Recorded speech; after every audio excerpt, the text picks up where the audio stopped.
Hello and welcome to a best of 9. We don't do these very often. Every now and then some people run some show matches and they choose to put out a best of 9, and this is one of them. So today we have got on the bottom left hand side the blue Terran player TY taking on his teammate, both part of Triumph and Some Gaming. In the top right hand side, the red Zerg player Solar. A best of 9 series. I've been sitting on this one for about a week or so. I mean, it's not every day you can just whack out a best of 9 cast. You never know how long these things are going to be. And I will just preface this as well by saying there's a good chance that this might be split into 2 different videos. Hi, I'm Wardy, and this is a YouTube exclusive. I know I've not been doing many of these. I actually took a step back from doing some of the IEM matches for YouTube because I kind of ran out of ones that I really wanted to do that weren't on the mainstream. And I know that doesn't matter all the time, but also just the fact that I was also... hang on, let me fix the health bars there. But also just the fact we've had so many good games on the stream lately that I wanted to get up for you guys ASAP. That Raynor Hero Marine Finals, that Raynor Clem match from the qualifiers, some of the other WardiTV event matches that have been going on. We've had a really great week on the stream, so I've been not doing much YouTube exclusive stuff, so this is your first in a little while, which of course I hope means that you enjoyed. And of course, if you do enjoy the video, well, we hit 15,000 YouTube subs, so that doesn't mean don't stop subscribing, but that's an awesome goal. Thank you so much. To gain 5,000 YouTube subs since the start of the year is incredible. You guys are actually crazy. Thank you so much for all of the support. Really, really excited. Obviously, keep on doing more. I say this every single time, but you guys know it's, it's true, right? Like, I love putting out this content, and thank you so much for watching it. If you like this video, obviously like it, comment down below. Let's get a bunch of likes on this one. We do sometimes these videos and we mention getting likes, and like a couple people extra like it, and it's noticeable. But guys, let's make this. It's a best of 9. It's gonna be long. Let's get all of those likes on this video. Let's get this one pumped up and full of StarCraft, and get everyone to watch it because I think it's gonna be awesome. The one thing I was gonna say then is that this is from just before the new ladder maps released, so it's a good series I think to cast anyways, but it is not on the new maps, so this is old maps. It's the old version of maps. The new version of Zen has rocks here instead of these couple of minerals, and Simulacrum is a bit different, and of course there's no Everdream, there's no Purity in Industry, there is no final map, which I'm forgetting, the other one with the big wall, Golden Wall. There we go. So just because I've been sitting on this about a week or so, the new season started last week. This was played like a day or 2 before the new season, so it's still pretty fresh. It's still pretty relevant in the meta. The only thing I would say about the meta is that the last day or 2, we've seen a bit more mech play coming back, and I'm not sure if that's going to be seen in this series, because this time last week we really hadn't seen any mech play for a long time. Though that said, in a best of 9, it's a long series, it's all of the maps. It's absolutely possible we see a bit of mech mixed in, just for TY to change things up a little bit, right? Just to make it that little bit different. As we do see the 2 Reapers opening here, that's something which TY, especially in Q, have been doing a lot of in TvZ. The 2 Reaper opening again, using it for some extra harassment, etc. It's, yeah, this is actually kind of a newer thing in the last week or so as well. These guys have been doing this for a while. And look at this, a 3rd Reaper from TY. So he's actually going to be very aggressive with Reapers and Hellions. Has a lot of units on the map early in the game, a lot of investment that you don't usually look to make. As these Zerglings come down through the center. Pneumatized Carapace is well underway from Solar, so he will get Overlord speed and he will get to scout what's going on, which is going to be kind of weird, right? Because he's going to see like this tech lab or so on the barracks / starport is late. I mean, he's going to see the 3rd Reaper anyways as it moves across the map, so you will pretty much have that info as units out of position, and the Ling run-by is going to come in, so immediately a couple of SCVs going down. There goes 3, there goes 4, and a couple of Hellions coming back to clean that up, so these Zerglings will all fall down. And there's our speedy Overlord making its way in toward that main base now, have a little look to see what's going on, and realize, okay, well, I mean, still no add-on is super weird. I mean, you see the medevac, and there's the armory, so this is just going to be a Hellbat attack. Solar doesn't actually see the army, will go a bit deeper to double check, and I think you can get a good idea of it anyways. With this many Reapers, it's kind of interesting. It's instead of building like, sometimes you see these Hellbat attacks and they build like Marines, right? And this is like the other side of that. You just keep building the Reapers, and the grenades actually do help quite a bit. The mobility of those Reapers will help. One goes down now. Obviously, the first Hellbat's already here, and Solar's not really immediately prepared for this. He has nothing to deal with this apart from Lings and Queens.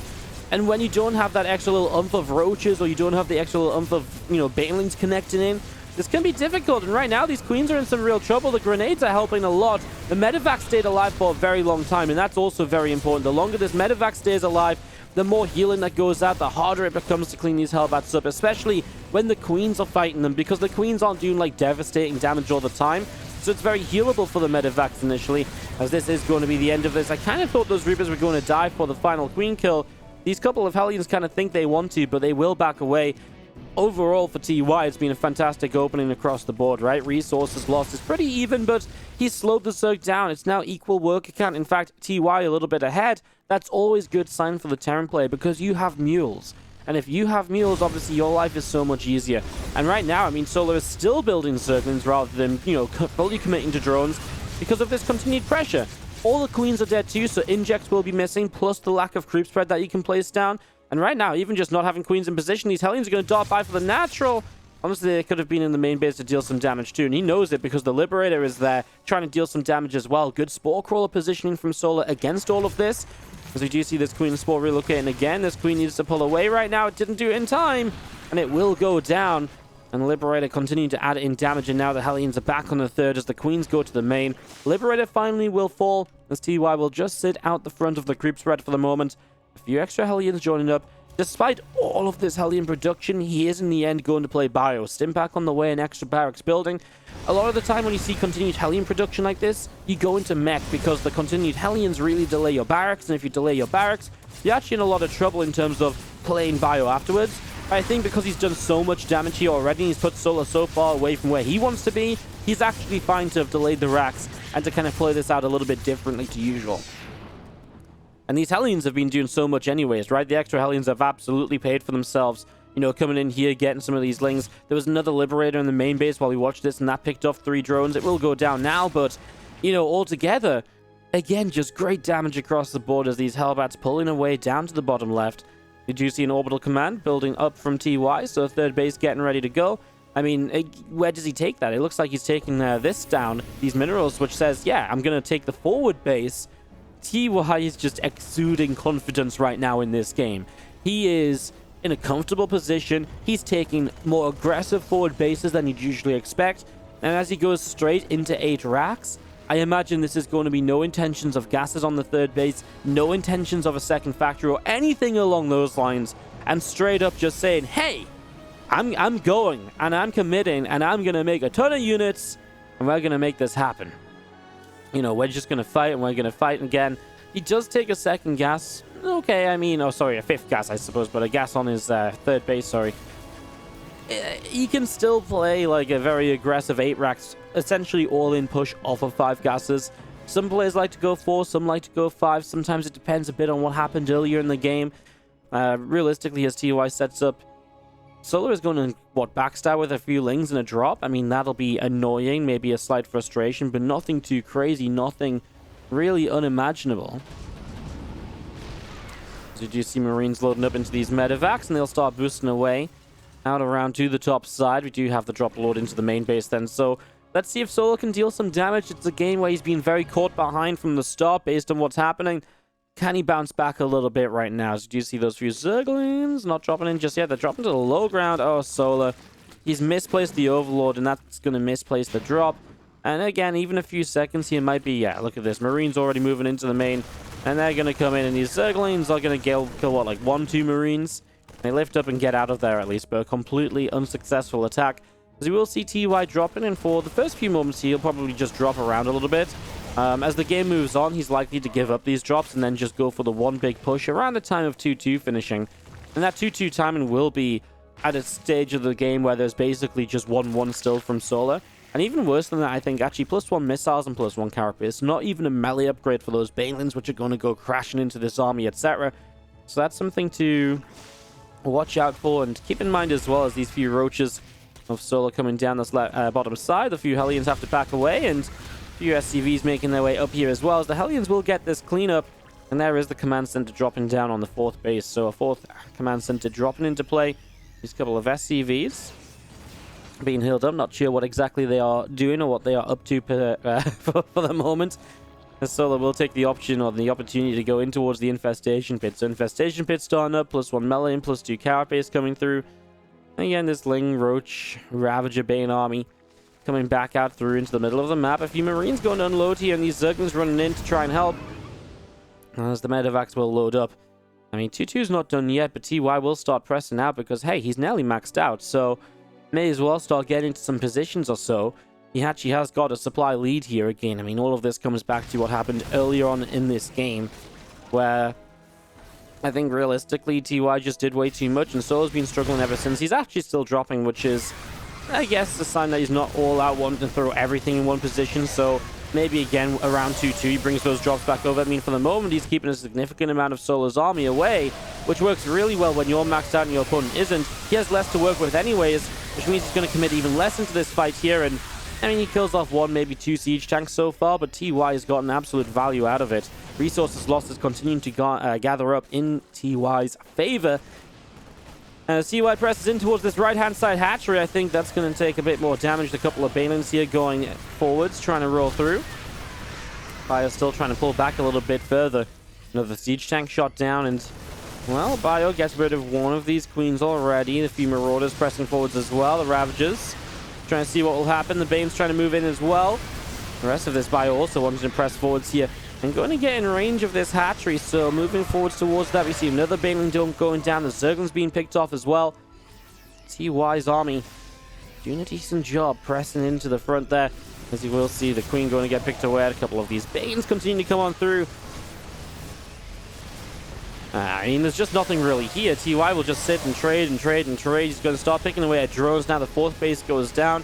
Okay, you've relocated to a 4th base on the top side of Solar.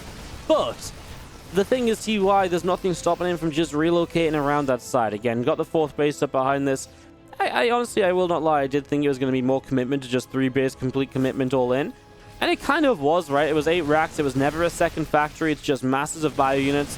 He started adding a few Marauders simply because it was the Roacher style that was coming out. And obviously maybe that's what the extra gas is for as well, as we see this bio stimming in. Gonna get a Ravager or so. I mean, a few Banelings want to come through this. The thing is, I don't know if Solo really wants to fight here, but at the same time, if he doesn't, does he not just let TY get in position on the top? And is that not more of an issue? It's really tough because you're kind of like, well, Solo, take a better fight, but how do you take a better fight? Trying to get in towards the Ultras Covenant, usually that would be a great stopping point of this attack. I just don't see how many Ultras you get out in time to really save their space. And then on top of that, you know, they're not going to have good upgrades. They're going to be missing the 3rd Carapace upgrade. You know, this Bio Army already has Marauders mixed in as well. And typically when the Ultras are really good against this 8-rack style, it is mostly Marines. So there's not that extra kind of damage to armored units, so the Ultras do that much better. As right now, the pre-splits from TY looking beautiful. And as the Banes roll into this here, the Bio will have to keep splitting backwards. The Viper will abduct the Siege Tank over the ledge here as the rest of this Bio keeps stimming in. Hatchery already going to be under some fire. We see the rest of the army down from the bottom side as well. Some Lings, a Roach, rest of these Ravagers all being picked away at now. Hatchery will fall. And this is pretty much going to be everything going down from Solar. I mean, he had to fight. He had to try and defend this base. I don't think there's any point in getting Ultras up if you're starting 3 bases against what's about to be a 5-base Terran player. And TY plays very well early, gets into a good position, absolutely sets himself up for success, and puts himself into that driver's seat to take game number 1 of this best of 9. Obviously first to 5, so we've got a long way to go still. Let's find out what happens going into a game 2 in a moment. Game number 2. As we dive on into the bottom left-hand side of World of Sleepers, our blue Terran player is TY. And the top right-hand side is teammate Solar, the red Zerg. Spawn in the top right again, but we'll hope that that this game goes a little bit differently for him compared to what happened in that first map. I mean, again, from the start, that Hellbat attack, it catches Solar off guard. It's kind of a shame because you commit to Overlord speed as well, and that's 100 gas you commit to. It's 1 less Queen. And because of that commitment, you're meant to get the Scout to say, oh, cool, I see what's happening. I'm preparing for it, and I'm okay. But when you don't see that, that's where the issue kind of arises, right? Because then you're actually building to Overlord speed, giving up a Queen to not really get any advantage. Like, actually, you're just in a terrible position. It's actually a really bad, you're put into a really, really bad position, actually. And that's what happened. You didn't see it in time, so you didn't have preparation. He was down a queen, and those Hellbats and Reapers just did so much. And it's partially because the Hellbat attack hit only on 4 Hellions, so it's a bit earlier than usual. And that was part of the kind of the genius of the build, I suppose, for TY. Oh my god, Solar. Obviously, this is a 2-rack setup. I haven't mentioned it just yet because it's on the screen while I'm talking about the previous game. But Solar was coming across, and he would have seen this with Overlord number 2. And he turns too soon. It's a really beautiful proxy placement, actually, from TY, because it's... Oh my god, and... Okay, I thought this SCV was running home. I was going to say, it's not even going to see the SCV going home. But yeah, it's a really beautiful proxy placement, because Solar really has checked for proxies. Out over here would be the other one to kind of watch for. Now you see this SCV, and it's kind of running in from the left. And Solar... Actually, you really should have told more about this game. Solar's actually on a pool first, so actually this isn't so bad for Solar, even though he didn't see this. The pool first in general for him is pretty good. Sorry, guys, I really got caught up talking about game number 1. The Zerglings then, so pool first obviously really helps a lot. You can see TY is already kind of thinking about just going home defensively. He doesn't necessarily know TY when link speed's coming in. He doesn't know if this is gas pool hatch or pool gas hatch. He's going to try and protect his racks for a moment or two. Do you get any sort of scouting? No, not really. Yeah, he's kind of... I think as long as he sees these lings over here, he's kind of okay to just come back and fight them. He's afraid of the lings getting speed and going across the map, maybe, but now he's walled off. I mean, it's still scary if speed pops up and all of a sudden you lose all of these Marines. And then what's the follow-up to that? You can have a very fast Baneling Nest, etc. too. He's actually going to catch this Overlord, which is obviously way far out on the map. So that's a supply block for Solar. This might get a little bit trickier, of course. TY doesn't necessarily know that, so he doesn't keep pushing forwards. He was pulling back to deal with those Zerglings again.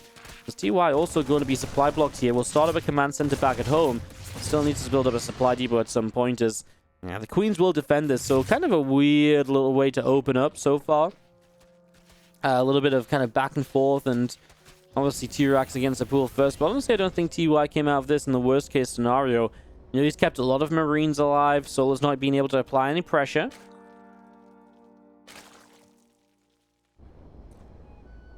As you see the few Zerglings coming down the left-hand side, and they're going to be pushing their way towards this main base. Command center in the main as well, as we see. There's a ton of Zerglings, by the way. I mean, Solar really built a lot to make sure that, the continuation of Marines building is really not a feature. If these Marines get up this ramp and behind this wall, though, these Zerglings are complete dead weights. They are not going to do anything. And there's no further gas, so it's not like they're going into, a Baneling Bust follow-up or a Roach attack where the Lings can then stream in. These Lings are just completely useless. And I mean, reactors are going to be finished already, so the Hellions can come out now. And so you've got, okay, you can't send 2 Hellions down against this many Zerglings, but actually, 2 to 4 Hellions absolutely, 4 Hellions absolutely. Maybe 2 Hellions with the Marines can actually do okay here. Because there's a medevac on the way up, a bunker just in case as well. TY playing very safe. He knows the fear of there perhaps being a Bane Burst, but now these racks are flowing through and see nothing morphing. He's like, well, it would have hit by now, so he cancels the bunker, doesn't need to commit to it.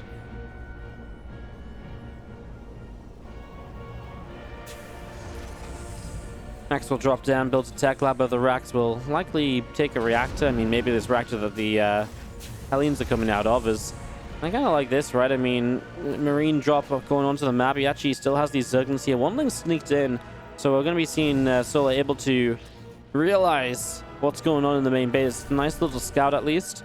Because now, I think the idea is just to go with, like, a Marine Hellion attack. And, yeah, dropping down over here initially. TY just cleaning out an Overlord or so. Has the Hellion number, I think, to realistically keep these Zerglings away from trouble. Maybe if these few Zerglings stay on the map and then the Hellions go across to attack with the Marines, then you can get a couple of SCVs while TY is just caught like mid, production cycle. That seems to be the plan from Solar. Be back at home, Baneling Nest on the way. That won't be in time to realistically defend this attack. But this is just Hellions and Marines. It's not like there's any armory here. There's no Hellbat coming into play or anything like that. Here come these Zerglings now. 2 Hellions have just popped out, and that should be enough because he saw it coming with the Liberator, so you can already micro these Hellions. Doesn't take an initial surround or any damage from that or anything. Pressing forwards again. This is definitely scary, right? These Marines will put out good damage to these Queens. Transfusions already being dropped. The Hellions will be great supporting units against the Zerglings when they decide to run in. The Zerglings going for this now. There's the Hellions coming into their own. I mean, good play by Solar as well, though. Good control of the Queens, good transfusions. Hasn't lost any of them, and despite all of them coming out low on HP, he is going to keep all of them alive. maybe you could actually criticize TY's target fire in there, right? If you TY target fires that a little bit better, maybe this is a bit of a different story. Maybe you get a couple of queen kills, but it is kind of tough in those sort of scenarios. As we do see this Liberator coming back around, already picked up 4 kills. And it's going to get a queen kill here right away because it is not high enough health. And oh my god, the new drones just walked into this. So just as Solar pulls away, the other drones run into this. And again, it's early damage being done. 9 workers down. And the Liberator of TY wanting to press across in towards that third. We do see the Hellions giving pretty good coverage against these Zerglings. The Lings taking some damage. Lair on the way up from Solar as well in the main base. Ah, man, I mean, you lose 9 drones, and it already feels like this game's going the same way as the last, where you've taken early damage, you're falling behind already, you've got to try and find a way back out of this, and quite frankly, right now, none of that is really easily done. In fact, it's very difficult to do any of that, as we do see the Lings following this one Baneling. An Evolution Chamber dropping down on the third base, Overlord to the top side, this Medevac with 4 Hellions. I love this as well, right? Just the sort of thing, you have a Medevac still alive from earlier. It's the sort of thing that doesn't really get done in TvZ very often, so it can absolutely catch Solar off guard, and he's going to see it coming in with this Overlord, but if he didn't see it coming in, this could have killed like a whole bunch of drones. I mean, it might still, because Solar doesn't seem to be responding to it, so is not paying attention to this drop. I mean, oh my god, he just doesn't see it with this Overlord as well. Now he does, but I mean, drones are already going to be dropping down, so Solar's very late to react, and now the drones are lining up. Oh my god. That should have been so many more, right? There was a big line that he somehow missed a shot on. TY gets 6, which, don't get me wrong, is still very good. It's still going to give him a good amount of economic advantage as he takes the forward base here, playing Bio. World of Sleep is obviously one of the maps not currently in the map pool any longer if you're watching this in the current day and age, which, I mean, would be kind of expected, right? Because you're not watching it in the past. But in general, World of Sleep is not a good map for Bio because of this very open area on the third. A lot of space for Zerg to run around, a lot of bases for Zerg to use, and very difficult to really rally push anywhere on this map. That said, however, I mean, right now you can see that Solar is, probably just far enough behind that it might just work for TY. Now, we actually casted a Solar TY series, me and Zombie grew up for the WardiTV 2020 playoffs, and it was kind of like this. Solar fell very far behind early, and we were kind of like, well, he's playing Bio on World of Sleepers, though, so maybe Solar can just get back in the game anyways because of the map, and it's exactly what happened, and Solar ended up winning that game 20 minutes down the line. See what happens here. We'll see if this advantage is something that Solar can break back out of, as we do see the Lings coming in, and already these siege tanks getting surrounded. Marines on the low ground backing away. I mean, none of the Banelings are really connected on anything major. The tank's cleaned out, and TY will just take this attack up to the top side. We'll clean up some of these Zerglings running into this. He doesn't have 1-1 just yet, so is not having the best possible trade. Will have 1-1 for dropping into the main base or so. He actually has some Hellions here from earlier. Still drop down. They will support from the low ground, and they will be able to get a few little bits and pieces of damage onto the Zerglings. And that alone is enough to make Solar back away until the Banelings are arriving. And then TY unloads and reloads, and he's just going to keep doing this right now. Solar does not have a really comfortable way of stopping this, as we do see the Bane showing up again. It was pretty fun. In the end, the Hellions actually morphed into Hellbats, so he was expecting some units to go around there to clean them up. And the Hellbats obviously can't hit up the high ground, so the Hellion support was gone, so he gives up the attack. Marines pressing forwards, and again over here, this drop doing okay. One Baneling connects, but not a second, so nothing actually killed. And TY just making a masterclass of this multi-prong right now. Goes one way, then the other, hits this space, and then he flips up and leaves. Not really losing many units at all, keeping his options open. And these drops backed away as well, seeing too many units here to really do much. And while he's not doing a lot of drone damage, he's putting Solar's army in a position where it's never going to be able to trade well enough. I mean, 2,600 to 6.3k, 10 minutes in, a 4,000 resource difference is it's insurmountable. And I mean, you look at the income graph, it's not even a graph where Solar's been, leading the income, which is what Zerg's attempting to look for, so that they can get away with some less efficient trades. It's actually been very back and forth, and at points even TY mining more. And so, again, it's realistically a game here from TY, which is probably just going to clean up in a couple minutes from now, right? We just got to watch for a couple extra pushes.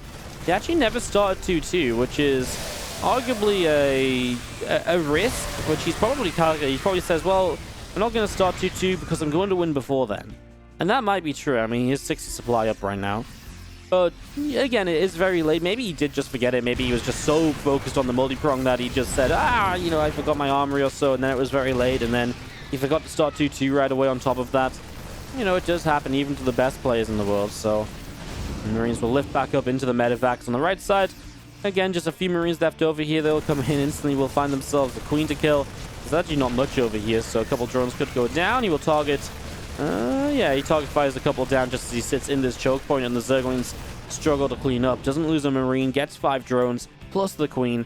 And now he's pulling everything back home, and it looks as though we might just have... Oh, well, I thought we're pulling everything back home. We might see a larger push. But actually, he's just going to go home and heal and send newer, fresher medevacs out. So they're full of energy, they're full of health. They can heal up all of these Marines and Marauders whenever needed. And here TY goes out up to the top side. 4 full medevacs looking to come around and hit this 5th base. Hive on the way up from Solar, so he is again looking to continue setting up himself. Continue to keep on building as these medevacs will go boosting through. Going to hit this main in a moment or so then. And here we go, starting to unload the bio. Coming out, a few Marines already jumping onto an Overlord here, and I mean, Queen goes down, and the rest of this bio force just comes around the back. It's starting to work its way through the spawning pool. Slings and Banes still trying to come in. Widowmine actually does a bit of friendly fire, but killing the spawning pool just really makes Solar struggle in terms of what he can build up. That is a Widowmine connection that does okay. Ultra Cavern and a spawning pool rebuilding. I mean, the Ultra Cavern is great as well, but do you ever realistically get there? I don't think so, and even if you do, there's actually already a set of Marauders building up to help out. Good lift to minimize friendly fire from the Widow Mines. Looks like these few units did get cleaned out as TY dropped again and Solar was able to connect in. I mean, that's finally, you know, Solar cleaned up a small section of this army that just continues to maneuver around the map, continues to set up for even more damage, gets an Overlord here already. This Bio army wants to keep pushing forwards. The Lings and Banes, they do not connect into that. And the rest of this bio are going to keep pulling away. Marines loading up once again. And again, the rest of this army from TY pressing forward is going to pick off these rocks. So rocks will go down. We're just going to be seeing a scan moving forwards. TY will find the opportunity to get in here and get a few more creep tumors. So a little bit more creep being cleaned out at the moment. Here comes our Ling Bane army. Continue to press forwards too. Bane start to crash into this.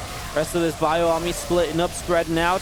All of these Banes connect in, but not really killing anything at all. And as the first Ultra comes onto the map here, I mean, there's just nothing else left. So that Ultra's going to be kited if he even gets to fight. Doesn't even get to spawn. TY takes game number 2. World of Sleepers is his, and he starts this series strong. Not just a 2-0 lead, but a really commanding 2-0 lead. You know, both games... very early damage done, gets ahead, stays ahead, keeps up the pressure, multitasking well. TY doing a very good job of keeping Solar on the back foot, and Solar really looking like he's having some trouble kind of setting his feet and standing strong in this series. Hopefully something he can fix, otherwise, well, maybe this won't be the epic best of 9 we're expecting it to be. Triton will be our 3rd map as we go into this. In the top left-hand side, our blue Terran player leading 2-0 TY. And in the bottom right, our red Zerg. Can he win a game? Let's have it for Solar. Please win a game, Solar. Please win a game. TY going to open proxy 2 racks again. Already heading across the map. Maybe even proxy 3 racks. An extra SCV moving onto the map. So a little bit different this time around from TY. The difference between that 2 and 3 racks really comes down to the fact that a 3 racks is just a bit more all-in, a bit more committed, really looking to win the game with it, whereas a 2 racks, you can kind of set up the CC and the gas at home to start taking a factory already. It does change up a little bit as we do see the 2nd racks dropping down, the 3rd SCV about to arrive. So yeah, it's just that much more committed because you're much later on taking the taking the natural CC, you're much later on any gases. If you don't do enough damage with this, obviously you're really in trouble because the follow-ups on the Zerg can be very strong. Even kind of counterattacks and so on, because again, you're committing so many more resources across the map, and not just initially, but throughout all the time. You're always producing, every 17, 18, 19 seconds, however long a Marine takes. You're producing, you're spending 50 more minerals, and you kind of cut SCVs a little bit to do this sometimes. Sometimes you don't even get the orbital up as well, depending on what you want to afford at certain points. So again, definitely a lot of cuts, as Solar will go hatch gas pool. So while he went pool first last game, this game opening hatch gas and a spawning pool with the 2 extra racks about to finish. And I mean, this time there's just no scouting of this at all. Solo will leave the second overlord at the front, so at the very least you will see units as they come in and see the opportunity to realize, oh, okay, I need to kind of defend against a bunker building right now. But that's pretty much all Solo's going to see as this first SCV leading the charge. It will get up here and bunkers will start. Again, there's the orbital did get morphed in from TY, so you will at least have that.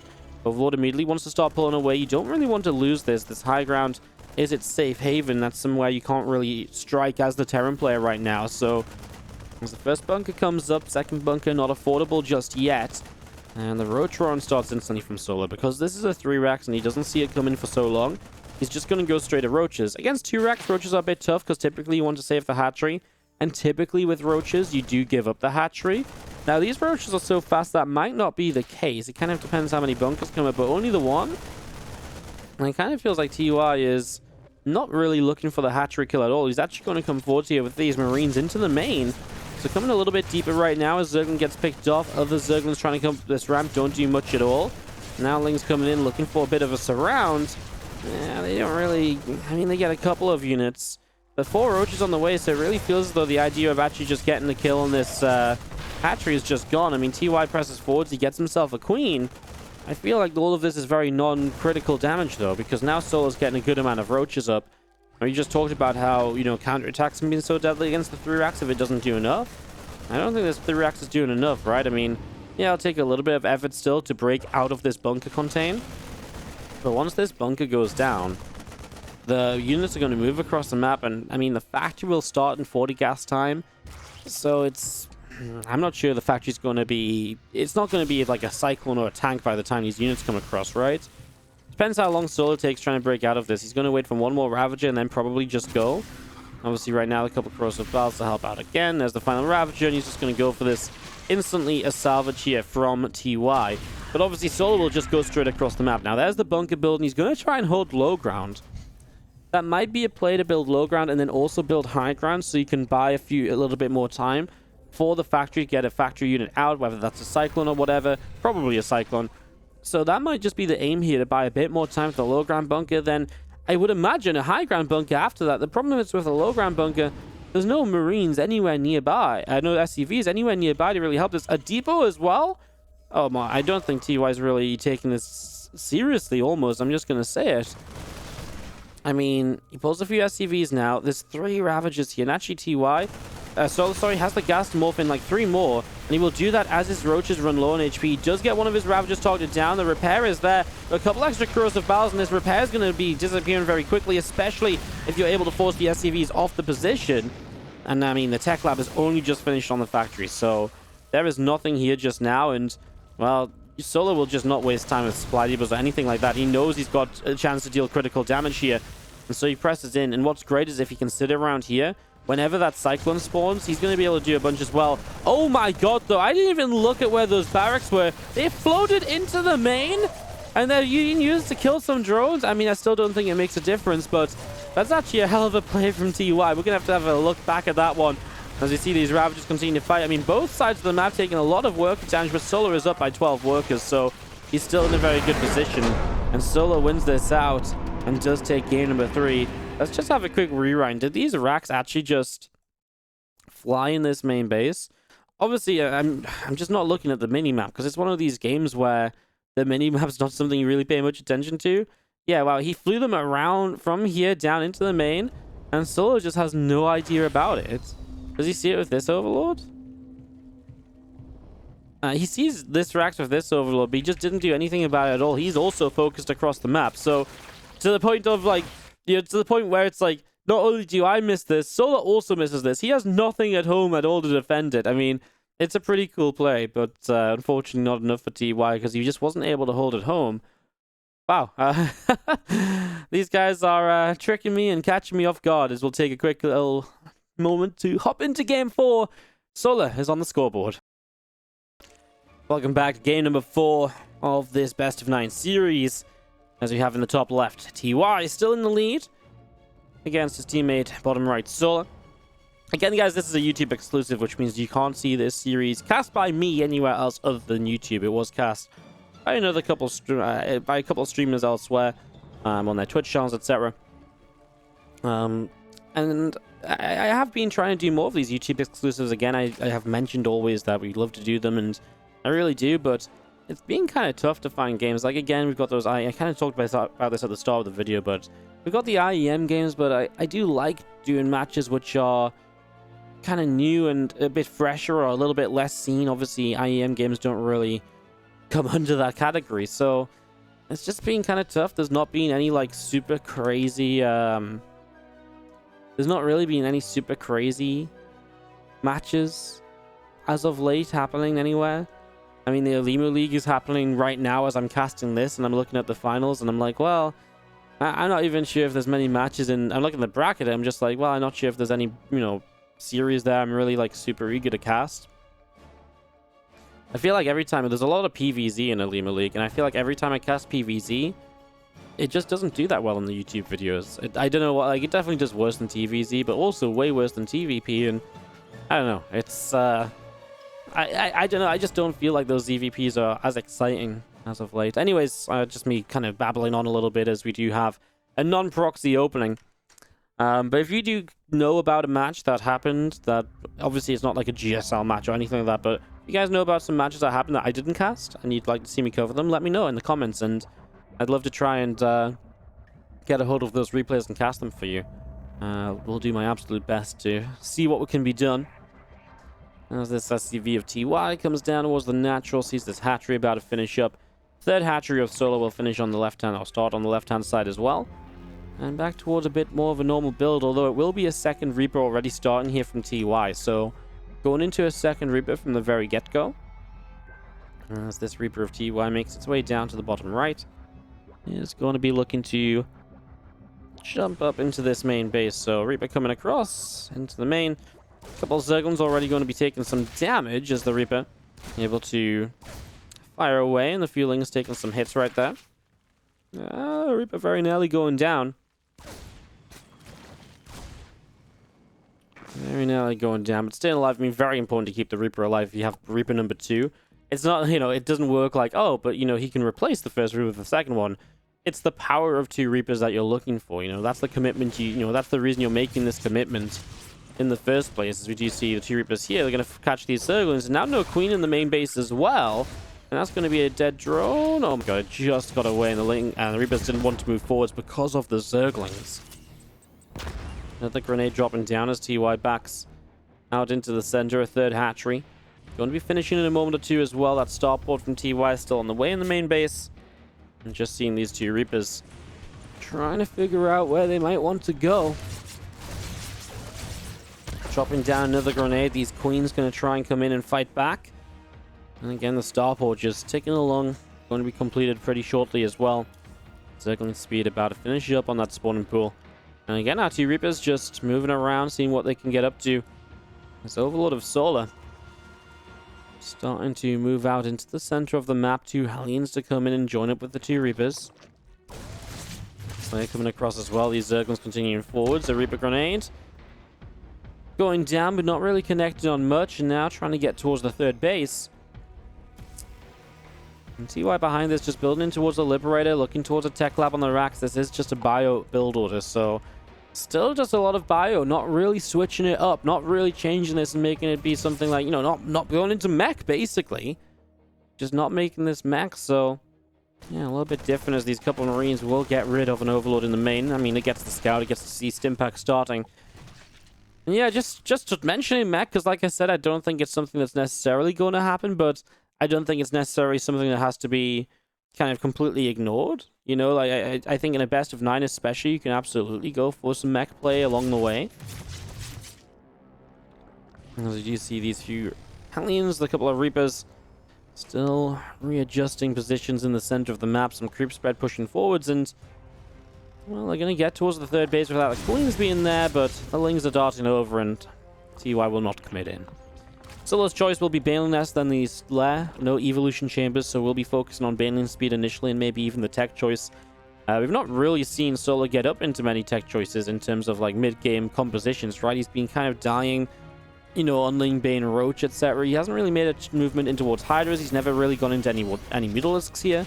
So he's not made any sort of attempt in that regard to try and change up how this is looking, I suppose. We do see these Hellions and the 2 Reapers going to come in towards the natural now, and already those Zerglings having to back away as well. Getting a bit more damage done, and again, a few Zerglings already going down. Again, the 2 engineering bays building up, so we will have upgrades in the lead here from TY. And it is just going to be a nice, quick Spire here from Solar. So really, just has the Mutalisks coming up. And again, they'll be out much earlier than what we've seen in some of the previous games. I mean, we haven't really seen them in previous games at all. But in general, this is like... It's not the fastest possible Mutalisk at all, as we see this Liberator. Going to get a Queen kill. How many times has Solar just lost Queens here? This is really bad. Oh my god, the drones are going to start dying. Oh no. 15 workers going down.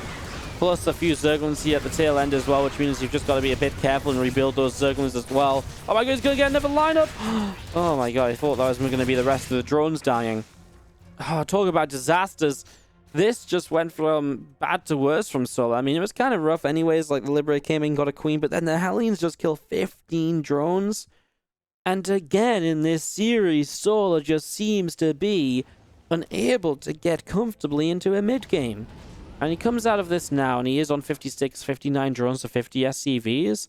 But that is him producing drones instead of, you know, building up an army. You know, he should already be on 70 workers and this army that he's already got. And that's the difference. And yes, you've given up the Hellions here as TY and the Liberator. So, okay, it's some decent trade. Like, it's something for Solar. Like, he hasn't gone down without somewhat of a fight, but... the 30 Zerglings are the difference, right? You know, 8 Hellions for 16 drones is already amazing, but 30 Zerglings on top of it? It's just so difficult to control that. And right now, you can see TY is already expecting a 4th base to be building, but there is not. And so Solar just playing slowly there. And not to mention that because of all this chaos, he's been missing the potential of going in towards his evolution chambers. So his upgrades are even further behind than what they usually would be with this build. I mean, again, typically you let the upgrades fall behind because you get the Mutalisks on the map a bit faster and you sort of play that as your advantage. But now, well, now he's not even getting many Mutalisks up. He's got 1 in production. He must have a couple already out. Yeah, he's got 7. But now, you know, the Evo Chambers are even later, so it's even more of a disadvantage, which means the Mutalisks have to do even more, which they might be able to. I mean, flying in here initially already going to get a couple of SCVs. So 2 SCVs already going down up to the top side. This Overseer pushed away by a missile turret. I mean, it's only 2 SCVs, so these Marines coming back. This drop decides not to go for it, and the reason for that may just be that he's afraid of the Mutas coming in and stopping it from escaping. He doesn't want to give up 3 full medevacs of units, which I think is perfectly reasonable something to sort of allow, or sort of kind of to decide on. And drilling claws starting up. We see those 2-2 upgrades on these engineering bays still building as well. 8 more Mutalisks in production. So Solar's really going to double down on the Mutalisks. Still yet to build 1-1. As 2-2 has started. And oh no! You can't just double down on the Mutalisks and then fold them away. That's not how it works. That's brutal. Oh, Solar loses a whole bunch. I mean, that really hurts, right? I mean, this game in general, you know, Baneling speed is done, so that's a positive. But I think we're just looking at a big 2-2 timing from TY, and he's not even done anything that crazy, you know, earlier in this game. So it's going to hit, and it's going to hit hard, and it's going to hit quick. And yeah, this is not looking good at all, as these couple of Widow Mines, these Marines, these Medevacs, all of this joining up to this top side. Middle's coming over. They're going to go in and try and go for follow these Queens forwards. I just don't know. Guys. Oh, I'm not going to lie. This is not the best 9 I hoped it was. I was hoping for some long games. I was hoping it was epic. I hope, you know, after this game, I was going to be like, well, guys, we're tied up 2-2, and it's been epic games, so I'm going to have to leave it there, and we'll see you for part 2 tomorrow. I feel like right now, TY is wrapping this up in the next 20 minutes or something if the games keep going like this. And so there will be no part 2. Yeah, I mean, it's just kind of been, even when the games, you know, the games are hitting like the 10-15 minute marker, but TY is already so far ahead that it's just like, you know, are we really questioning if TY can close these games out? I mean, I guess we're kind of watching to see if Solar can pull his way back into it, as we do have the Mutalisks picking off a Widow Mine out over to the right-hand side, and a good bit of bio pressing forward, so a couple of Overlords will go down. So a couple of Overlords will be killed off here.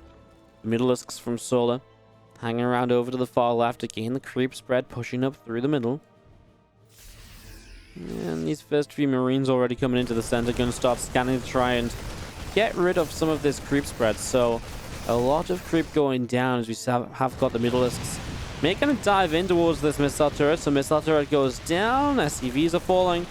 I mean, there's a bunch of Liberators up, and we've seen this actually become more popular as well, just going into Liberators. They're usually good against the Ultras, but actually committing into them a bit earlier and just use them against higher Mutalisk counts to really just zone them out. The splash damage against Mutas does pretty crazy things. As here we go for Solar again. The Balins do get rid of most of the Widow Mines. Not too many bad connections for Solar just yet. As he continues into the center, he should be able to clean this up. The rest of TY's army now showing up, though, and so that's where this will become a bit more of a problem. The Liberators will stop those Mutas from targeting down Widow Mines as well. As we do have the extra round of Banelings now morphing in. The Zerglings, the Mutas, going to fly in with this as well. Widow Mine shot is good to start. It's a lot of Zerglings underneath as well. That's a big Widow Mine connection. The Liberators are going to blow up the Mutalisks. I mean, that's not a great fight either for Solar, as we do see TY just continuing to push into the center. Banelings pressing forward. Widow Mines going off here and there. But there's just too much bio left over. After all of the splash damage is being blown up, whether by Banelings or Widow Mines, it's not going to be enough for Solar, which we kind of saw coming off the early worker losses. And again, Solar takes damage early that he just is unable to recover from. And TY extends his lead to a 3-1 advantage. TY, 2 more to go to win this best of 9. Okay, Ty. Oh, that's not what I want to say. Okay, guys, it's time to believe. It's time to believe in Solar.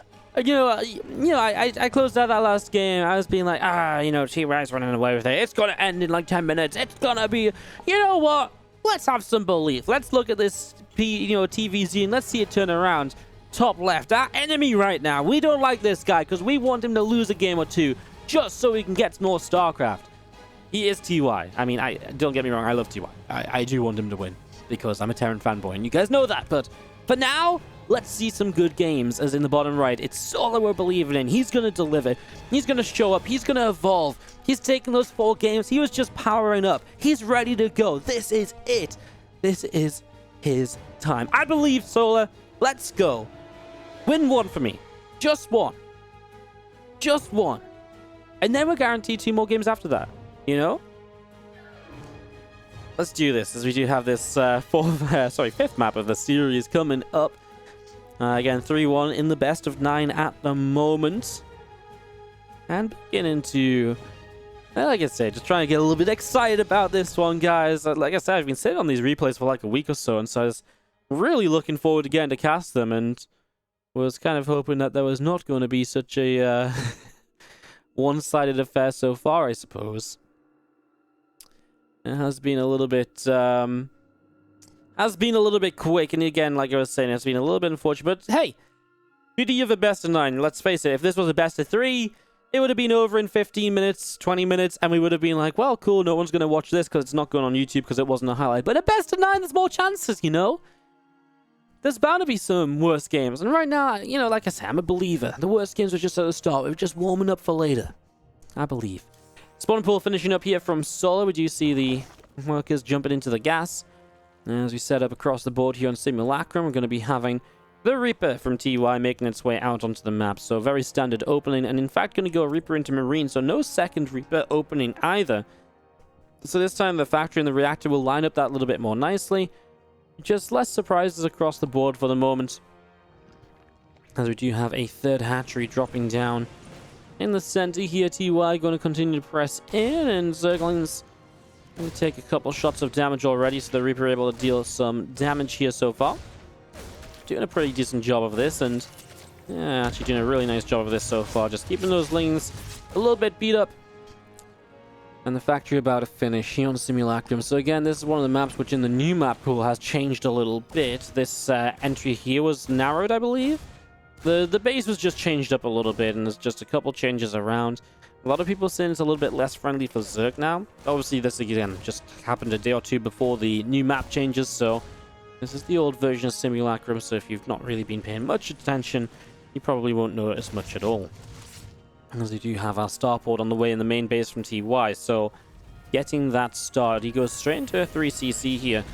So third CC very early on. The starport not near the racks or the factory, so A, kind of hidden away from an overlord that just pokes in the front, and B, not really looking to overtake an add-on at all. So two things that spring to mind, obviously, like Viking/Liberator, or maybe like a delayed Fusion Core Battlecruiser play, delayed because it's 3cc initially.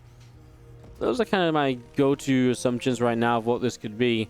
Again, I'm kind of holding out hope for mech at some point, just to sort of see some change-ups as well. Ooh, we do have a Fusion Core. Cool. Yeah, I'm holding out hope for mech just because, again, like I said, we've definitely seen a bit more the last couple of days. I'm kind of thinking in the best of 9 a week or so ago, it might already start being on, TY's mind to mix in here. And typically this Fusion Core will mean mech, because unless it's just one battlecruiser into bio, then that's the only way this is. And even that really did fade out of popularity heavily now. Again, it comes back every now and again. It shows up and then it disappears again into the abyss of build orders that will be brought back someday to try and catch someone off guard. But yeah, expecting this to be multiple BCs, expecting this to be mech, but the scout from Solar is very good early. Commits to the Overlord speed, and with that Overlord speed, sees the tech lab building on the starport. And the only reason you would really build the tech lab on the starport would be if you're going BC, because you're waiting for the Fusion Core. Otherwise, Banshees or anything like that, why wouldn't you have built the tech lab on the barracks and then swapped over to get that unit out much faster? So there's the BC building up. And I think Solar has a good read on this, and already, Lair and a Roach Run. It's exactly what you expect to see against someone who's playing against BCs into mech. The Lair gives you the Spire very quickly, so you can get those Corruptors up to shut the BCs down. And the Roach Roaring is going to get Roaches on the map, help you give coverage against what is going to be a lot of Hellions. Obviously, Roaches in general are better set up against mech than Zerglings and Banelings. As these Hellions start on into this mineral line, and a couple of drones going down. I mean, a few Lings going down as well, but these Hellions are pretty committed right now. Good target fire to take down the lower HP ones. He's still going to lose a few drones here, but it's much less disastrous than in the previous games. And that's very... Queen's mistargeting there. If he sits on only... I mean, he's going to lose a couple more, right? But if he only loses like 8, this is fine, because it was 6 Hellions. Now, that said, it is a little bit less... kind of bad for the Terran player as well to be losing Hellions in this game than usual, because he's going to play mech. He's going to be able to keep on building Hellions, so losing the first few doesn't mean that's it, that's the end of your map control, it's just gone. You have more Hellions building, which again typically you don't do because you need those minerals to be spending on barracks. Lings coming forwards now and actually catching a couple of those Hellions, and the Queens will continue to defend. BC has teleported into the natural expansion, picking up its first 2 kills now, so this is the setup here from TY to try and get as much done as possible. Actually killing 18 workers. Oh, Solar, please, can you stop losing all your drones?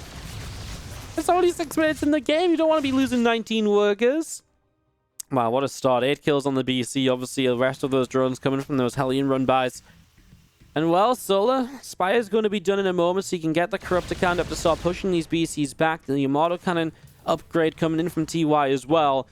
Solar's going to set up a Drop Alert here, and we'll see how effective that is. This is a moment of the game where we're going to see what Solar wants to do as well, because after these Corruptors, he's got a decision to make. How does he approach the rest of this game? Right now, no Evolution Chamber, and I'm already going to say he might just go for a big Roach Ravager Corruptor burst. Especially after taking some damage early, he might just say, yeah, let's just try and bust you down ASAP, because playing a longer game, the longer I let this game go on, the, workers I've lost there, the more they come into play. As well as we do see these Lings in the main, they're going to get a few SCVs, so it's something. I mean, Lings very... much so something you can give up at the moment. As you do see some Roaches pressing forwards, there's only a few Hellions on the map at the moment. The 2 Siege Tanks that have spawned are making their way down to the 3rd base. The BC, having returned home, is going to be repaired, and then of course can be sent onto the map once more. With teleport still available, can teleport away from Corruptors if things get a little bit spicy, if you get into some trouble. And that's what the BCs are so good at. You drop those Yamatos, you kill a couple of Corruptors for free, and you teleport away, and wait for teleport cooldown to fade, and you rinse and repeat. As Solar setting up into the center with these Queens, really pushing this creep out into the center, really focusing on that on this bottom side especially. And 61 drones and no more have been made, and still no upgrades coming into play either. Solar is absolutely looking to bust here, and the Queens actually, they're sitting so far forward because they want to come across the map as well. Any anti-air he can add into this, he's actually going to find one BC already over here. It is interesting that these BCs never really moved out onto the map, and what's really nice for Solar is that the BCs don't have Yamato until just now, so he didn't take an initial Yamato. Before the BC has to teleport away, This BC probably has to teleport as well. He's going to dive in. Oh my god, he's going to see the other BC too. So Solo's going to get both the battle cruisers. I mean, that's a fantastic start. Now the Corruptors aren't really needed, so they can go and busy themselves in the main base or so. And they can actually pick away at a, like a command center or something with the Caustic Spray. This BC actually teleports into the fight, but the Queens are here, while the Corruptors just turn around as well. I'm not sure what TY is doing with these BC teleports. They've not been in the best locations, as Corrosive Bars drop down and a couple of Siege Tanks falling. And it looks as though Solo is going to be able to keep on pushing through to clean this up. I mean, 2 more Corrosive Bars or so. I'm going to be seeing this Siege Tank continue to drop down. It's so low. Eventually gets it. 15 workers killed. And TY is very greedy. He's trying to go up to 4th base and so much else. And he just has no preparation for this at all. He was not expecting Solo to throw aggression like this onto the map so soon. And Solo is absolutely capitalizing on that situation now. TY pulls a few SCVs away to the right side, so they're obviously gone. This command center actually went down on the 3rd base as well. And the Roach Ravager is going to keep on knocking through the front door. Now, that said, TY is only 50 SCVs to 61. If this base becomes an orbital maybe, and he's on 3 bases again, maybe there's some form of recovery, hence why he's trying to stick around. But that's obviously not, you know, super easy for him to do. He's still running around with Cyclones, and he does have Mag Field, so that helps out a bit. Solar is still just kind of reinforcement with units, so he needs to be careful not to be too haphazard with those. I mean, if you just kind of keep throwing them away and suddenly, you know, TY is stabilized and he has an army, you can focus on getting the workers back up, etc. It can become a problem. These Corruptors Caustic Spray in the CC on the bottom left, though, and it will float away to get out of range of Caustic Spray and then land down so the Corruptor anti-air attacks don't hit it. But then some Roaches show up on this as well, so this is going to be another CC taking a bunch of damage and will be going down. These couple of Lings actually finding these SCVs too, so just making sure they are never going to get back to mining. And now it really feels as though TY is going to be out of options for staying in this game. I mean, don't get me wrong, once again, these Cyclones are doing pretty decently in terms of locking on and cleaning out Roaches. All it's going to take is a round of Zerglings to support those Roaches, and as soon as those Zerglings are there, those Cyclones are going to be locking onto Lings. They are not going to be killing Roaches anywhere near as quickly as they've been killing them so far. And that's going to be the issue. Even some Ravagers coming in for some extra range and damage, and even Corrosive Bouts, etc. So, I mean, in general, just Solo backing away and giving himself a moment or two to set up further will help him out in this. As he's not going to build those things, he's just going to go with the Roach Ravager combined. And pressing now up to this top side. This new CC trying to build from TY in location. I mean, it's honestly, in a way, it's a little bit of a desperation play. And it's kind of like a, well, you know, I've just got to try to do something crazy. Solo's going to run out of Corruptors. So these BCs that are in the sky are going to start picking up some kills. So these Ravagers are likely to end up falling as we see Solo continuing up this ramp. Man, this is why TY stayed in this game, because look at what he's just done. He's just cleaned up an entire army of Solo. In terms of what's lost here, Solo loses a lot. I mean, these BCs are just unanswered for the moment. Unfortunately, we'll have to cancel the command center. If you build that in the main, he would have that finished soon, and he would have actually had a 3rd base back online.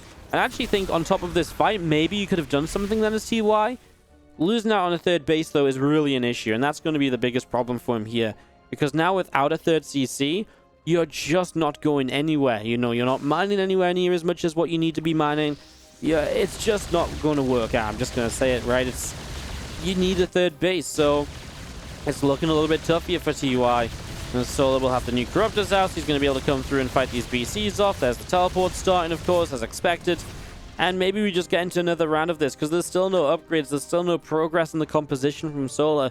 It's just more of the same. And he's just waiting to go across the map and go and fight once again. Waiting here, because I was expecting this Liberator to move in, but it does not. Stops a little bit shy of the mineral line. Will maybe come in. There it is, moving in now, as he knows for sure that these Corruptors are moving out. Says Liberator may get some damage done as well, but again, then what's left over here?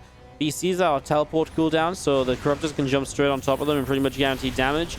We've got Lings actually supporting, and that's what I was talking about before. These Lings are going to do wonderful things against these Cyclones, because now the Roaches and Ravagers aren't the targets.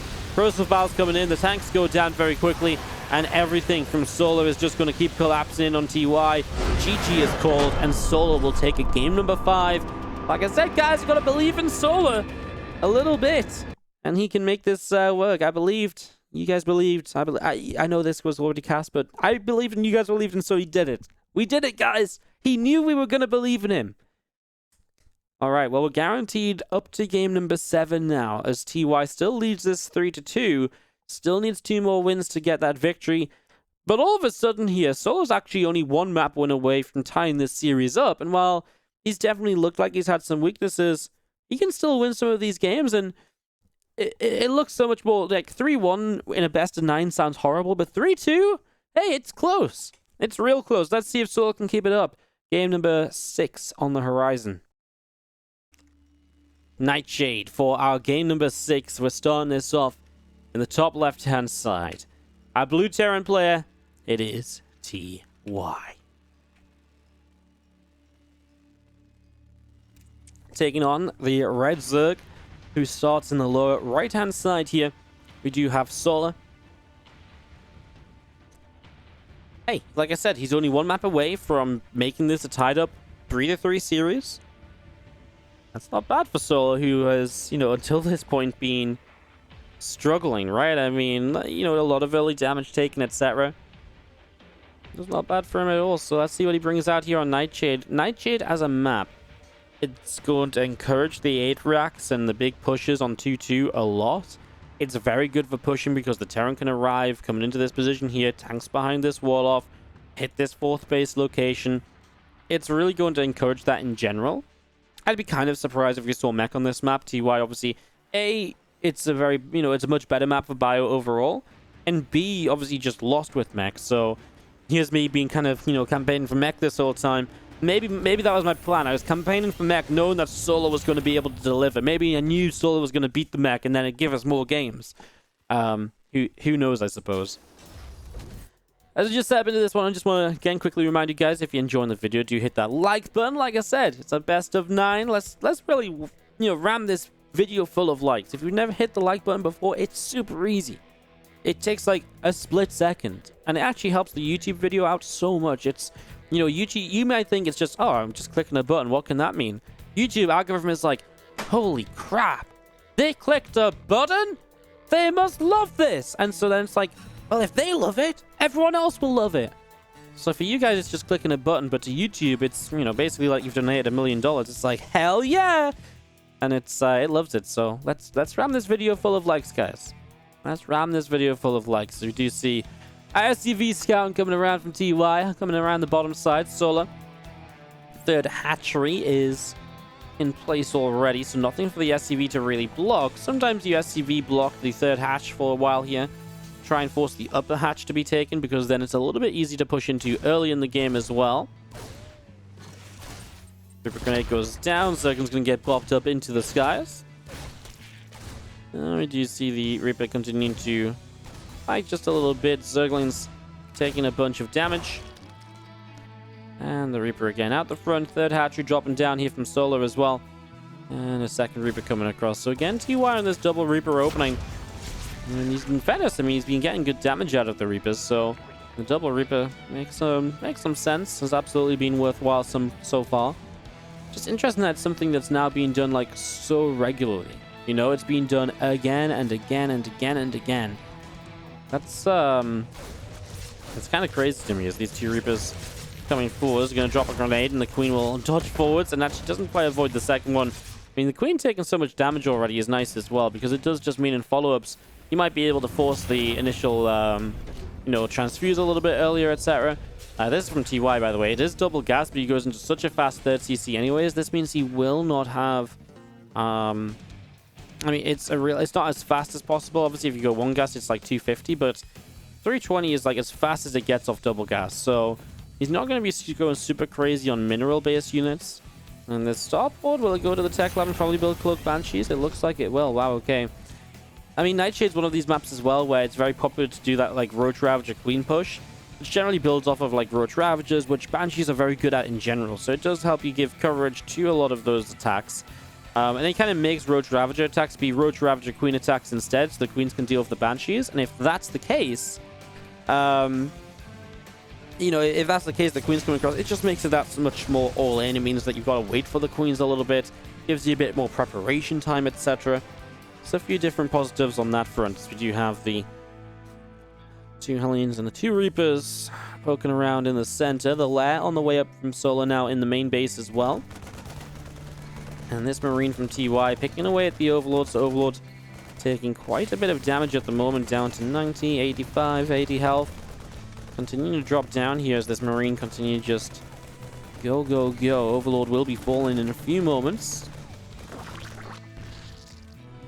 So Overlord goes down as the couple of Reapers, the Hellions, the Banshee. They want to move down toward this bottom right-hand side as well. It's going to be seeing the Baneling Nest on the way up, about halfway done. And again, just going to be seeing our second factory dropping down. Wow, he's actually going to play mech. Wow. I mean, he is me. Like, I just gave all the reasons he won't play mech here, and then he does. And off of Banshees as well, it's kind of unique. I wonder if he'll go Hyperflight Rotors and really continue to build Banshees. Oh my god, that Marine wall's off. That's cute. Because Hyperflight Rotors is something that, when you play mech without BCs, the Banshees are kind of like, they fill a similar role to BCs with Hyperflight Rotors. They are fast, they move around the map, they have that extra form of harassment. There's something in the skies you have to worry about, so it forces the Zerg to not just focus on the Terran's ground army. Starport moves away from the Tech Lab though, so it's just going to be the two of them. The thing is here is if I'm solo, as he goes into a very fast Spire, if I'm solo right now, based on what I've seen, I kind of believe this is Bio, right? Like, you know, I'm kind of convinced that it's Bio through and through. I mean, the Hellion count's a bit higher, whatever, but yeah, I kind of believe it's Bio. For it to be mech, I mean, he's building a fast Spire here. We'll see how well this fast Spire does, because already Cyclones are in production, and while Cyclones aren't the super greatest thing against Mutalisks, they are still anti-air. And usually against like a faster Spire, the best thing to have is any sort of anti-air. You know, usually that's what you're missing, just something that can shoot up. So even, you know, by the time these mutas are on the map, we're talking 4-6 Cyclones, unless he builds a couple of tanks. But considering that he's not going to see any Roaches, I don't think TY is going to see any reason to build siege tanks, and so I think he just keeps building Cyclones. In which case, those Mutalisks are really not going to do anything super crazy right away. These Hellions commit in to get surround on these Queens. The Banshees show up for some extra damage output. Loses one of the Banshees, loses a lot of the Hellions because the Zerglings came in from the other side. Man, Blue Flame on the way up, Bane Speed now on the way in. At what point do you realize as solo, like, hey, you're building a lot of Hellions. I mean, okay, they oversee in the main base, so now he knows it's mech.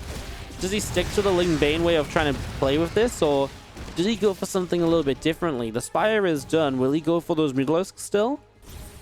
I mean, obviously it's not... he's going to go for melee upgrades, so he's going to commit to Ling Bane and just try and trade and trade and trade against this. So for solo, you're going to need to take a lot of bases. You're going to need the entire map here, because these are not going to be efficient trades. And you're going to need a lot of lava to rebuild this Ling Bane army, and you're going to need a lot of drones to obviously afford all of that. So that's going to be Solo's kind of goals there. That's the checklist he has to work down if he wants to make this game somewhat playable on Ling Bane Muta against Hellion Cyclone. Even a Liberator or two already starting up though, and I wonder if we just get a bunch of Liberators from TY. And that could be amazing air support, of course, if this is going to end up being a higher Mutalisk count. That could be really crazy, in fact. As we do have the Hellions and Cyclones coming down to this bottom side. Pushing around, trying to see what's up. 1-1 melee upgrades coming in here from Solar as Hellion Cyclone army runs back away to the top left. Mutalisks coming in. A couple of extra creep tumors on the way out. Some of them down the bottom left-hand side as well. And again, this Hellion Cyclone army just pulling all the way away. And TY not afraid at all to just say, 4th base, let's get that going. +1 vehicle plating and weapons on the way out as well. And again, this army of TY all gathering up. Moving out into the middle here. Middles come through, picking off a Hellion.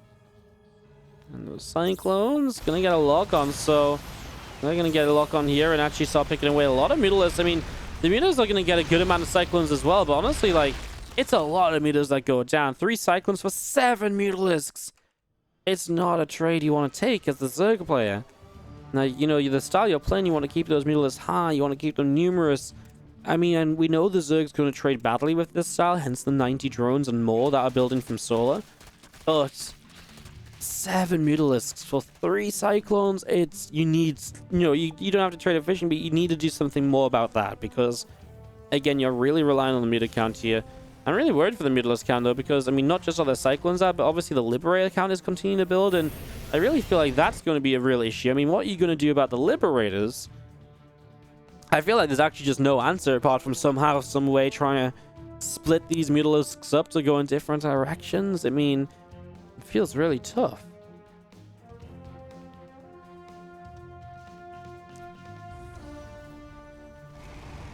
Hellions and Cyclones in the center, then a 5th base from TY. He's not slowing down And Solo will, with the Mutalisk, I mean, 20 or so here now.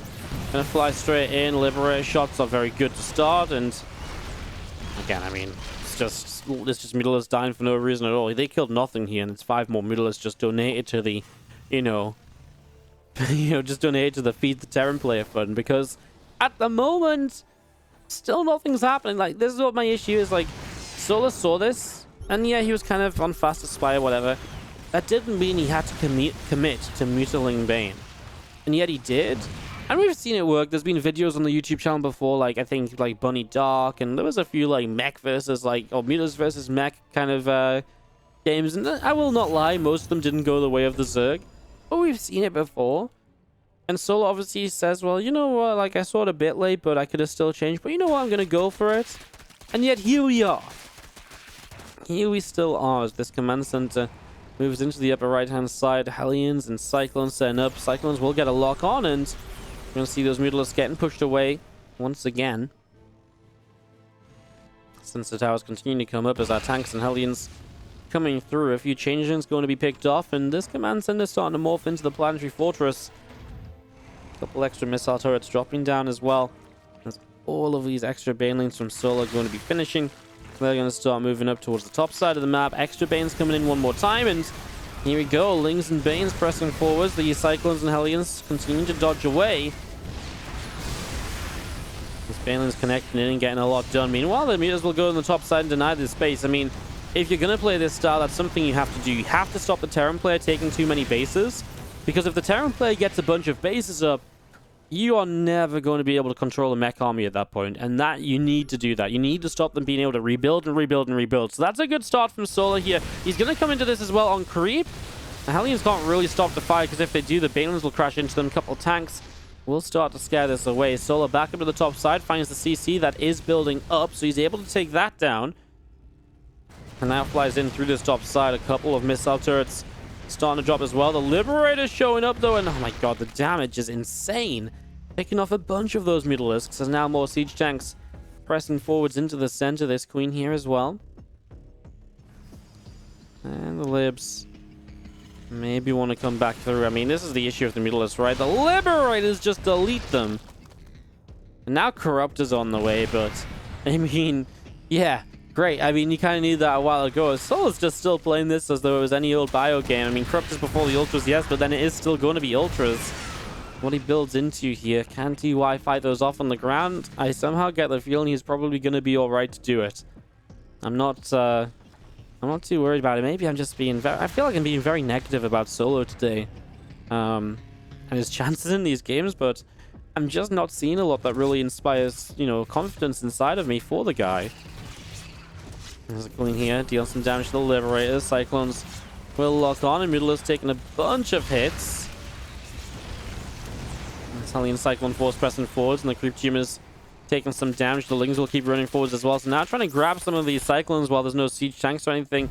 Lib's still chasing the Mutas top right, and the Mutas are all gone now. So the Liberators have gotten rid of all of those Mutalisks.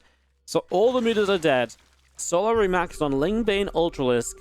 He does. Okay, let's see in fairness what Solar has done. He has taken the map, right? He has kept TY to 4 bases.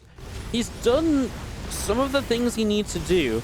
And while it wasn't pretty to get here, he's got the bases, and he's got the economy, and he's got the setup to maybe make it work anyways. Here's my new issue, though. With the Mutalisks gone, how do you deny this space? Lings aren't going to do it. Oh, maybe Banelings crash on him, but you need those in position ASAP. You need to actually deny this. I mean, maybe while it's not right now, maybe when it's morphed into a planetary so it can't lift off and back away. But that has to be something that Solar is keeping in mind here, because if he is not, he's going to be in some trouble. +3 melee coming up. Chitinous playing on the Ultras Cavern is pressing forwards. TY still. Hellions and Cyclones coming through at the moment. Ling Bane Ultra going to be pressing in. Liberators on a mass siege up at the moment. As we see all of these Lings and Banes continuing through this. I mean, the Libs will unsiege now and start to fight the Corruptors. That'll they back away. Final couple of Mutalisks here being taken down. So a couple of Ultras will survive this, and TY is pushed back through the center. Now can these Ultras get up here and deny this space? I don't think so. I don't think there's enough. He's actually feeling as though he can continue forwards, and these Ultras are taking a lot of damage now. So these couple of Ultras will go down. The problem is these Corruptors as well are chasing Liberators, which feels good until he realizes the Cyclones lock onto those Corruptors. And then a lot of Corruptors start dying off as well. Corruptors back out over to the right. There's more Zerglings in the center here. A bunch of Banelings will begin to morph. They're immediately going to cancel, and Zerglings pull back up to the high ground. I mean, in another attempt here to try and caustic spray down this Planetary Fortress, Planetary will hold for the moment. 5 more Cyclones still coming into play. +2 vehicle weapons, +3 vehicle plating. All of this coming into play now. So you missile turrets from TY out over on the left-hand side, and again, the rest of the Liberators from TY pressing forwards through the center as we have got Hellions and Cyclones moving around. Maybe want to go in over to this far right side, Spinecrawler, the Hatchery. Something you could target is, again, Cyclones getting a lock on. This Ultras already taking a ton of damage. I mean, that's the thing. Ultras will die against those Magfield Cyclones. Here you go, Solo once again. Liberators for the initial few shots only on the Zerglings. Nothing too crazy for some of the Hellions trying to get forwards here. Most of the Zerglings now down. It's mostly Banes left on the ground. The Liberators will start to pull away as the Cyclones will split up. And actually, it's a pretty good hold here from TY. He's left with a lot of Cyclones remaining, and they are able to come forwards now, already locking on toward Corruptors, etc. The Ultras will be chased away because of that. And again, the 5th base also holds, and I really feel like a Bane run by or anything towards this top side to deny the 5th is what's changing, isn't what's stopping Solo win this game. The income advantage is his, but he doesn't need to let the Terran player have this 5th base. It's not like TY had like 3 other CCs ready to retake this one's place if it went down. And I really feel like that would have been more worthwhile for Solo than some of these fights in the center. And for me, that's I think that's my main criticism, because actually I think when you look back at the game, Solo did a lot of things right here. Yes, the Midas didn't really have, weren't the best units of the game. Outside of that, like, he got bases, like he took the map. But now he's going to run forwards here again, and again, TY's just like, well, yeah, I can do this because I've got that 5th base up. I'm not running out of resources. I'm not desperate to, I'm not running out of money, basically. And actually, he just builds everything here this time from Solo. So many Cyclones left over, and you saw it a couple fights ago. Like, the last few fights have been a little bit more surviving each and every time from the Terran player. And now here we are, with him completely winning out a fight where, I mean, reinforcing Zerglings are running into this. And okay, there's not a lot of Hellions, but the Cyclone damage alone is just picking off those Zerglings, and that should be a sign that you're in trouble too. Cyclones on the tanks out in the center here. These Zerglings still trying to press forwards. Cyclones locking on again. Couple of Banelings morphing in. The Cyclones pulling back as Hellions get a couple of shots. Slings take some damage. SR turret setting up as more Hellions coming through, and just going to be seeing TY. We'll press forward with these few Cyclones, with a couple of Hellions as well. I mean, the thing is now TY, because he gets this base up, he's going to be starting to defend that base while also encroaching on this base over here of Solar. And Solar just doesn't have the units anymore, right? I mean, these Lings are running into tanks. Here we go from the left side. It's a pitiful amount of Zerg. And Solar seems to know it. Types out GG to give TY a victory. In the longest game of the series, TY will take it to go up 4-2. 1 map away from victory. 1 map away from closing out this best of 9. Match point for our red Terran player in the top right-hand side. TY. 1 map away from making this happen is in the bottom left, our blue Zerg Solar. And Solar hold off the what feels like the inevitable maybe one more time. Let's find out. Again, this best of 9 series, game number 7. Eternal Empire could be our final battlefield. At this point, I'm not going to make any predictions. It's a map that you can play mech on. It's a map you can play bio on. It's actually pretty okay for bio as well. I feel like all the maps are pretty okay from bio outside of World of Sleepers. Some definitely better than others, but when he played mech on Nightshade, for me, again, it's out the window. Like, I'm just convinced it doesn't really matter anymore, so... Just setting up, as we do have the Overlord of Solar making its way up the left-hand side. Hatchery down on the natural expansion, and just going to be seeing a hatch, probably a gas and a spawning pool in the near future. Nothing too crazy here from Solar, as we do have TY setting up with the barracks. His own gas is up as well. And obviously just waiting to see what happens, because TY has been the one to really kind of pull out the funky builds throughout the series. Like, he's been the player to initiate a lot of the time. He's been the one opening in towards the proxy racks. He's been the one to open in towards a he's gone for the Hellbat attack in one game. He's gone for the 3cc in towards a BC. He's gone for like a weirder 3cc into like Banshee play into Mech. Like TY's really mixed it up a lot, whereas Solo has been, changing up. Obviously, as a Zerg, how much can you do? Change up whether you go for a faster Spire or you go for faster Bane speed or, priorities here or there. But I will say that I think across the board, Solo, maybe could have mixed an extra Roach all in here, Roach all in there. His compositions have been a little bit different, right? I mean, we just started to see Middleless for the first time in the last couple matches, and that's definitely him starting to change up a little bit too, although maybe out of necessity, because obviously, again, well, I say out of necessity, but it's not even been his compositions that have been the issue. It's the fact that getting into the mid-games have been a major problem for him. I mean, time and time again, we've just seen Solar unable to realistically get into a winning spot, right? He's been behind early. He's continued to lose drones, and he's continued to be playing from that deficit time and time again, as we do see the Overlord of Solar coming out through the bottom side. Engineering Bay block on the third base. I mean, there's no realistic other third you take here, as the Reaper picks up one Zergling. So it's really tough. You have to break this Engineering Blade block down before you really take a third base now. I mean, you can't take one here, it's too far forward. Same over here. Over here, it's just really you're terrible for the Terran pushing across. So, yeah. Doesn't feel great right now from Solar's point of view, because again, his third is definitely not going to be the time he wants it to be. And as two Reapers come in, now you're really going to see these two Reapers get into their own kind of little bit of a momentum, because, well, okay, they're going to lose one of them. I actually really like the idea, though, because the Queen and Lings go out to the right side to fight, and so the Reapers can come in and get some damage. They get one drone. Unfortunately, stuck around a bit too long.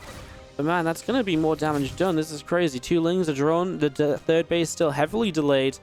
At this point, Solar has already said, I'm actually going in towards a lair. So he's already going to start building up the lair here in the main. There's the starport about halfway done.